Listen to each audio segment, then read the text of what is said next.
This week in the world of the Pokemon TCG, we're getting more ways to play, new cards to chase, and even the return of an iconic team as they blast back into the spotlight. So buckle up, because in the next few minutes we're going to be diving into all of the latest Pokemon TCG news, from the fresh game modes coming to PTCGL that are sure to shake up how you battle, to the Journey Together pre-releases going on right now, letting players crack into packs ahead of release, while scoring themselves some exclusive promo cards. Oh, and did somebody say card reveals? Yeah, we've got those too, as Team Rocket returns to the Pokemon TCG, so prepare for trouble and make it double. Actually, let's make it triple and check out these new cards from Destined Rivals. New cards have been revealed from the upcoming set The Glory of Team Rocket, which will be in the English set Destined Rivals, releasing in May later this year. Getting to see the booster pack art for this, so looking pretty good. Mewtwo's on there. We're seeing iconic team members of Team Rocket, obviously Giovanni at the front, and then some of his grunts in the back there, and some familiar faces there in Arbok and Weezing, so kind of keen to see if we get maybe like a Jesse and James card. Wouldn't be the first time they've been in the TCG, so you never know. The cards we have seen so far though are Mewtwo EX, Porygon Z, and a Spidops, all looking pretty good and being owned by Team Rocket as their trainer Pokemon, similar to how we've seen cards like Hopzation. So these cards are going to be linked to Team Rocket. First ones are Team Rocket's Tarantula, does 30 damage, does 10 damage to itself though, just one grass energy, so a little bit of cheeky early damage is never a bad thing, enough to take out a Budew in one shot, so can't complain at that. Team Rocket's Spidops, on the other hand though, you're going to evolve up into this one, and it does have an ability that once during your turn, it lets you attach a basic energy card from your discard pile to this Pokemon, so some great inbuilt self-energy acceleration. The attack costing a grass and a colorless energy means just an attachment per turn, and you can get going, and it's going to do 30 damage for each of your Team Rocket Pokemon in play. So with a full bench and this in the active, you're getting up to potentially 180. Hitting something for weakless, like Charizard EX, you're doing 360, so not too bad. And if we do get a Terra Pokemon for Team Rocket, I don't think we will, because that mechanic's kind of gone off, but you'd be able to run this with Area 0 Underdepths. Could just have a Terra Pokemon on your bench of something else though, and then still gets you 7 extra bench space. So this in the active, 7 Team Rocket guys on your bench, does get you up to 240 to one-shot most basic EXs, so interesting card. The fact that it's a single prizer though and does have energy acceleration, I like it. And for single prize shenanigans like budget build battles, very keen to try this card out. Mewtwo EX on the other hand though, he's a little bit bulkier. Having 280 HP on a basic is a little intimidating. The ability on here makes it so that this Pokemon can't attack unless you have 4 or more Team Rocket Pokemon in play. So you do kind of have to go all in on Team Rocket if you want to be playing Mewtwo. The attack costing 2 Psychic and a colorless energy does 160 base damage, then you can discard up to 2 energy from your Pokemon, and it does 60 more damage for each card you discard in this way. So it gets you up to what, 280? It's kind of the same idea as something like a Raging Bolt or a Chin-Pow EX, except it's got a damage cap on it. I like that Mewtwo got a new card. I like that they're kind of making him like, hey, you got to build this with a Team Rocket deck, or like a Team Rocket team deck. But the fact that they did kind of cap his damage output, I don't know, unless they get some things that ramp up Team Rocket damage, like how Hop's got all of his tools and stadiums and Snorlax to pump up his numbers.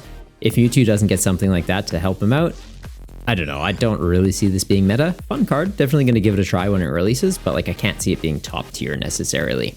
Team Rocket's Meowth is also getting a card, so it's got the attack Catnap for just 1 colorless energy. You get to choose a random card from your opponent's hand, they reveal it, then they shuffle it back into their deck, so a little bit of early game disruption, and then the second attack costing 2 colorless energy, you're going to flip 3 coins and do 20 damage for each heads.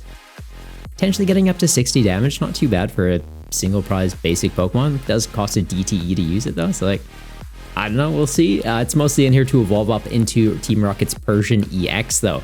The attack on here, Haughty Orders.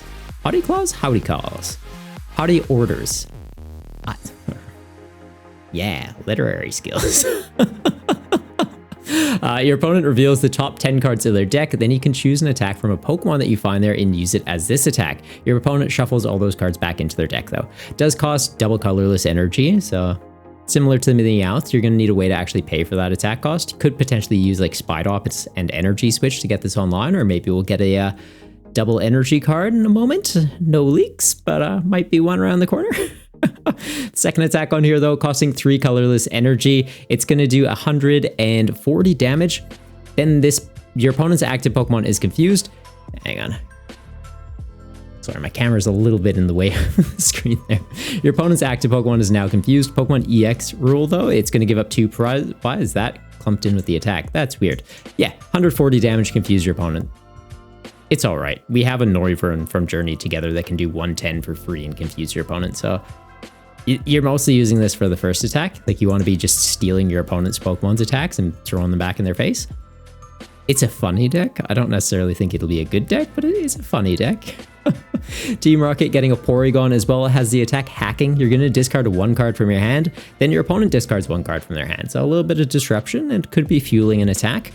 Team Rocket's Porygon 2 does 20 more damage for each supporter card in your discard pile with Team Rocket in its name. So the idea being you're using Hacking to get some extra supporters in your discard pile. Things like Ultra Ball and just playing the supporters helps you ramp more of them in there. 3 energy to be scaling up by 20 though, a little bit awkward, but when you evolve up into the stage 2, you're going to bump that down to just 2 energy using the attack Control R. It's going to do a multiplier of 20 for each supporter card in your discard pile with Team Rocket. So same as Porygon 2, except 1 less energy to do this. And it does have an ability that lets you discard 2 cards from your hand and then draw a card. So another way to get more supporter cards into your discard pile to be able to ramp up this damage output. It's not too shabby. Depends how many Team Rocket supporters we get. Will obviously tell you how strong this is. So similar to something like United Wings, which was kind of determined by how many Pokemon we get with the attack United Wings. This is going to depend how many supporters we get with Team Rocket. So for each one, that's 4 more, that's 80 more damage. So if we get 1, it gets up to 80, 2 gets you to 160, 3 gets to 240, 4 ideally would be the good breakpoint number, getting you up to 320 with every single one in the discard pile. Team Rocket getting an item card called Team Rocket's Receiver. You get to search your deck for a supporter card with Rocket in its name, reveal it, put it into your hand, and shuffle your deck. So honestly, that's just solid consistency to find supporters and a great way to get the Porygon's damage output ramping up quickly. And then the supporter cards Team Rocket's getting, we're getting Team Rocket Ariana. You draw cards till you have 5 in hand. If any of your Pokemon in play, or if all of your Pokemon in play are Team Rocket Pokemon, you draw until you have 8 cards in your hand instead though. So that's pretty solid. Like, it is seeming like Team Rocket is just all about, you're just running Team Rocket Pokemon. So I feel like you'll mostly be getting 8 cards in your hand unless you're running something like Pheasantipity or Squawkabilly, which would kind of hurt the power of the supporter card. They're also getting Team Rocket's Archer. You can play this card only if one of your Team Rocket's Pokemon were knocked out during your opponent's last turn, but then each player is going to shuffle their hand into your deck. You're going to draw 5, your opponent's only going to draw 3. So a little bit of disruption. I like it. Kind of like a one-sided Iono. I get 5, so as the game progresses, I'm still getting 5, but you're always going to be getting 3. So early in the game, pretty disruptive, and late in the game, still pretty disruptive. They're also getting Team Rocket's Giovanni. He's gotta be there, and of course he does have a gust effect similar to Boss's Orders, Giovanni being the OG Boss's Orders. He's still rocking that, but has kind of stolen an effect from another supporter card. So you're going to switch your active Team Rocket Pokemon with one of your bench Team Rocket Pokemon. A little bit of switch, and then if you do, you get to switch one of your opponent's bench Pokemon with their active. So similar to the supporter card we used to have Guzma, except it's limited to just if you're running Team Rocket Pokemon. Like, you need 2 of them in play to be able to get this effect, but they're getting 2 of their own draw supporters and their own version of Gust to just be able to run only Team Rocket cards in a deck. So I like it. It does seem like there's going to be a deck just fully coming out of the set, and I like when they do that. So it's like, hey, this is going to be rotation proof until the whole thing's gone. So cool. Props to them for that. And then Team Rocket is also getting their own energy card. So all those DTE costs are double turbo energy, double colorless energy. I'm sorry, I'm used to saying DTE because that's been the double colorless energy we've had for a very long time now. But Team Rocket's energy is going to count as a Psychic and Dark. It's going to provide 2 in any combination of Psychic and Dark. So it could be 2 Psychic, it could be 2 Dark, it could be 1 Psychic, 1 Dark if you want, but only if it's attached to a Team Rocket Pokemon. If it goes to anything else, you're just discarding this energy. So yeah, very, very interesting way you can be paying the attack offs of things like Persian and Porygon in one go. So I like that. Doesn't really help out the Spidops since you need a grass and a colorless, but Spidops has his own energy acceleration. So it's kind of fun. And then they're also getting some really interesting merch to go along with all this Team Rocket stuff. So we're seeing obviously like a deck box. It's nice. It looks like it's leather, and then it's got the Rocket logo on there. They're even getting their own briefcase to keep all your little snazzy merch in. New playmat, which it looks clean. It does look pretty clean. If you want to get a playmat of your own though and have some custom designs in mind, head on over to qoukkamousepads.com, use code BBBTCG, gets you 10% off your order, and you can get any custom playmat that you'd like. And there is going to be some more merch though. That's just a little bit of a tease of it. We're also getting some sleeves that are featuring Mewtwo and some other Rocket Pokemon, so the Weezing, the Arbok, and then the trainers along with them. Getting a deck box with that same artwork on it, and then just sleeves with the Rocket logo on there. The playmat, the deck box we just saw on that other page, and then there is even a jumbo like deck box holder. So not 100% how many this would hold. I feel like you'd be able to fit probably between 6 to 8 decks in there, or it might be for a playmat. Let's double check that. Does it say what it is on here? Maybe that's the playmat tube. I hope it's a jumbo deck box holder. I need something to carry around more things. And then there is also a little pouch for like dice and damage counter, or for damage counters and status condition markers. So you just kind of like pop it in there. It's just a little plastic container. Yeah, very cool. Also some very interesting shirts and ties. So I want to try and get my hands on some of this stuff. Like the mug looks good. The tie looks good. The shirts, maybe we get one. Maybe we go through our Rocket era.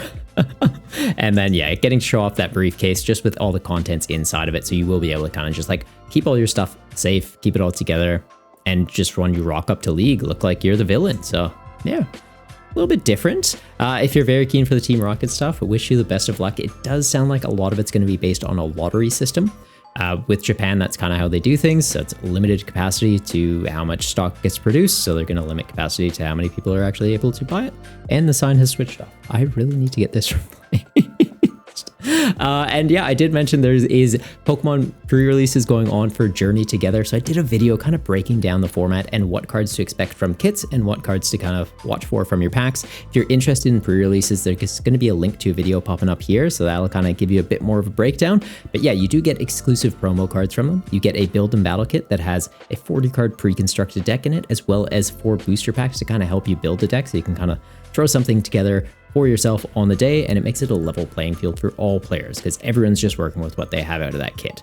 If you're new to the game, you don't need a competitive deck to rock up to one of these. And the other thing I do want to talk about today is the new game modes that have been announced for the Pokemon Trading Card Game Live.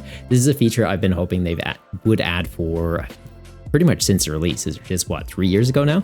So games like Hearthstone have rotating formats they call Tavern Brawls. I think Magic has something similar as well, where every week they'll just add in a new game mode with like custom rules and kind of switch through it. So PTCGL is finally getting on board and adding that. They're calling them trainer trials. First one is March 25th. So yeah, next week. Should be releasing with Journey Together. Nice. I love when they do that. Yeah, so the update or the maintenance this week will be to add the cards for Journey Together as well as the new format for this. So every week it's going to be flipping on Thursday, it looks like. So the first 2 weeks are going to be called a Singleton Showdown. It's going from the 25th of March to the 10th of April. Card pool is going to be standard, and the trial rules are you're only allowed 1 copy of each card, except for basic energy. So it's just a Singleton format, kind of like Commander if you play Magic, or just if you just like playing a pile of cards in PTCGL. Now it's a format for 2 weeks. After that, they're going to be running what's called Twin Battles. So that's going to go from the 10th of April to the 24th of April. Card pool will be standard format. Trial rules, though, are each card must appear exactly 2 times except for basic energies in your deck. So I run a format called Budget Build Battles over on Limitless every Friday night if you're keen to check it out. And it's kind of akin to that. Or Pokemon Pocket is another thing to compare this to. So yeah, just 2 copies of anything, no rules aside from that. So you should be able to run A-Specs in your deck. So actually, I wonder how that's going to work. Do you get to run 2 A-Specs? That'll be interesting. Double Prime Catcher would be pretty crazy. Yeah, so interesting game mode they're adding. After that, we will be getting a Gym Leader Challenge officially supported on PTCGL. Interested to see how this is going to work though, because you will see here, card pool is only cards from Black and White series onwards, which I don't think we actually have in PTCGL yet. So is this hinting that we're finally getting like the full expanded experience in PTCGL and they're just launching it with Gym Leader Challenge? Because like, that'd be sweet. And if they don't, then it's just like, it's kind of GLC. So keen to see how that goes. If you haven't played GLC before though, it's kind of similar to the Singleton format we talked about a moment ago, except it's also limited by types. and no rule box cards. So that means no EXs, no Vs, no Radiants, no A specs, and you're just picking like, hey, I'm a water type gym leader, or I'm a fighting type gym leader, and rolling with that. So then obviously the expanded card pool does help a bit because there's more draw supporters there, there's more gust options there, there's more switch cards. For just working with what's in standard, then it's like your draw supporter lines are what, like Research, Iono, Judge, Morty. It gets a little bit tricky when you're limited to one copy of each. For the budget build battles format though, we do play that in the standard format, but because you're allowed 2 copies of each card, makes it a little bit more flexible. So it's like 2 Research, 2 Iono, 2 Judge, 2 Morty. You've got 8 supporters, you're kind of fine. 1 copy of each of those in standard, it gets a little bit interesting, let's say. But yeah, there is some bans in place for that as well. So cards like Oranguru, Chip Ikesax, Hiker, Kyogre, Pokemon Research Lab, Raikou from Vivid Voltage, so Amazing Rare Raikou, and then Marshadow from Shining Legends. They've banned all those. It's kind of just like in-house rules for GLC. So I'm happy that PTCGL saw those and was like, yeah, we got to keep it to that. Like these rules exist for a reason. Let's honor them. It's been tested. And then after that, we'll be getting what's called the Silver Series. It's going to go from the, is that 5th of the 8th? No, that's 8th of the 5th. So May 8th to May 22nd. Card pool is going to be Scarlet and Violet series onwards, and it's only going to be limited to commons, uncommons, and rare cards only. So basically just non-rule box cards. I can get on board with that. And then cards with rule box are not allowed. Okay, they needed to reinforce that one some more. After that, though, we will be getting the CU Cup, which is in expanded. So card pool for that one is expanded. Another one of these going expanded does make me think that they are going to be actually adding the black and white cards soon. So that's good. Common and uncommon cards only, though. So similar to the one before, but without the rares. And it's just like, hey, just make these weird decks work. I feel like things like Lost March will be really good in that, and Mad Party. And what's the one we have right now? United Wings. I think those are mostly just uncommon attackers. So yeah, those will go pretty hard. Maybe even Swim Freely, but I'd have to double check the attackers for that. But yeah, very interesting to see that PTCGL is finally supporting some alternate game modes on the actual official game. Because people have been wanting to play GLC for ages. PTCGL, though, doesn't have friendly expanded matches, so it makes it difficult. The budget build battles format, we've kind of found a way around that since we don't play in expanded, so that's good. And there's even kind of game modes in there that are like similar to it. So yeah, very keen to see how that goes and what other game modes they're going to be coming up with. They're saying it rotates every Thursday. Most of those did seem like they're about 2-week blocks though, so I feel like as they kind of test it out and implement these features, find more game modes, and then people go like, oh, I want to play that one again, they'll just loop it back. Like I could see GLC being one that comes back like once a month, like first week of each month is GLC or something like that. And very keen to see what other features they add in the future, because something I've always wanted, we talked about pre-release a moment ago, I want there to be a pre-release feature in PTCGL. Like if I go to an event, I want to be able to come home, I take my code card, I go, wow, I just had a lot of fun at that pre-release. I want to play more games with these new cards. I want to scan that QR code, and then I want it to give me that build and battle kit and 4 booster packs, or let me open 4 booster packs that I can then build a deck with and enter in an exclusive event. So it's like you had one of these codes, you've unlocked this game mode within PTCGL. That's a feature I want to see, and like I really hope we get there. Like there's draft formats in other games like Magic. I don't know that Hearthstone has it, but like Magic, when they have new sets release, it's like you can go into a draft mode, you open a couple packs, you build a deck, and then you just play games. So it's like, hey, Pokemon, maybe you get on board with that, yeah? So we'll see. But yeah, what game modes do you hope that they add? And if you made it this far in the video, hope you enjoyed it. Make sure to boop that like button and subscribe so that we can hang out again. Till next time though, stay golden, you Goombas.